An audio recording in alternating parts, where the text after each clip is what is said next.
Hello and welcome back to another video. Today I'm going to be showing you how you can use Grammarly Go.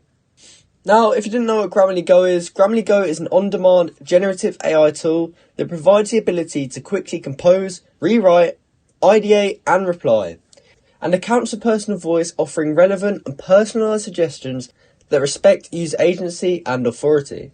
So with Grammarly Go you can compose, meaning you can write a prompt and within a few words receive a draft in seconds. Grammarly Go will instantly compose writing based on that prompt. You can rewrite, which means instantly generate new versions of your writing customized for tone, clarity or length. You can personalize your voice, meaning you can set up tailored style controls so your generated text is in your preferred voice. You can reply, meaning Grammarly Go will use context from an email you receive to offer instant options for generating a reply, integrating additional context like the sender's name and intent it into the generated reply, meaning you can input a prompt for Grammarly Go to generate an outline or draft ideas. Grammarly Go also suggests prompts a user can select to improve writing. So how do we actually get Grammarly Go? There's two ways currently.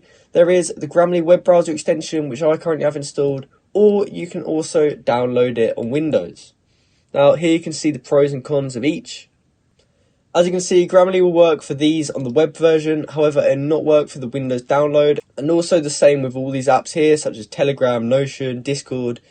So if you use any of this kind of web-based software, it would be better to use Grammarly for Windows, and then you can use it across your whole computer instead of kind of limited to a browser.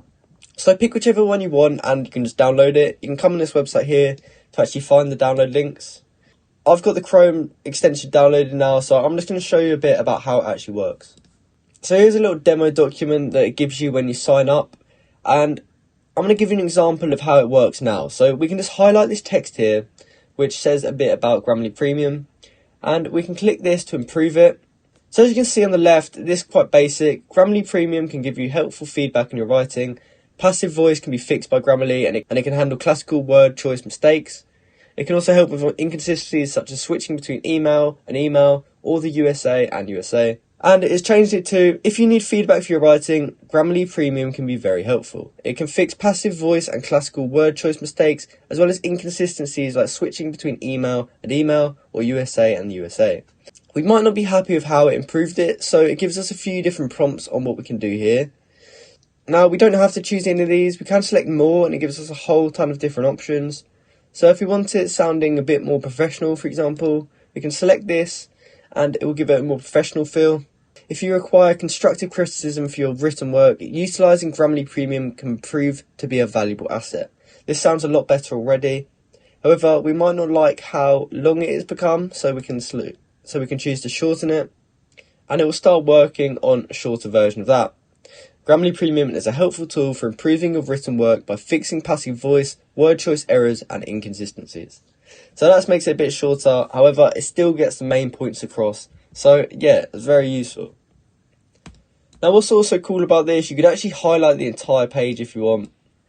And then if we just choose Grammarly Go, which is this button here, it gives us a few ideas, and one of these is create a TLDR, which means too long didn't read. So it will basically give you a summary of what you just read. So you can select this, and this entire bit of text, it will just summarize it into a few points here, which can save you a ton of time.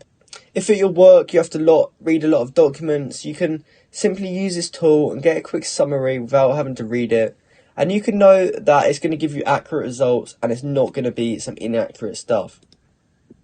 So if we go and click more there in Grammarly Go, it gives us all of the things that it suggests we can do. So we can improve it, create an outline, shorten it, clean up notes. There's too many things to name all of it, but take a second to read through here. You can make it sound different, you can make it more engaging. This can be really helpful for if you're using this for work, or if you spend a lot of time reading documents or stuff like that, or even copywriting. If you're writing a bit of copy for your site, if you're not the best at wording things in certain ways, you can make it sound more professional, and you can make your bit of text go from a beginner's bit of text to an expert's in seconds with this AI. So those are the main features of Grammarly Go. Of course, there are other things you can do and ask it. You can change how your voice is. You can click here to set voice, and you can change your formality and tone. because one of the issues with AI is sometimes you can tell that it's written by an AI. So you can kind of change all these to kind of match yourself. And then hopefully people can't tell and they just think it's you. So that is the main features of Grammarly Go. I hope you found this video helpful and hope you successfully now know how to use Grammarly Go. If you do, please comment down below to say that this video helped you out. Like and subscribe for more content like this. Thank you for watching.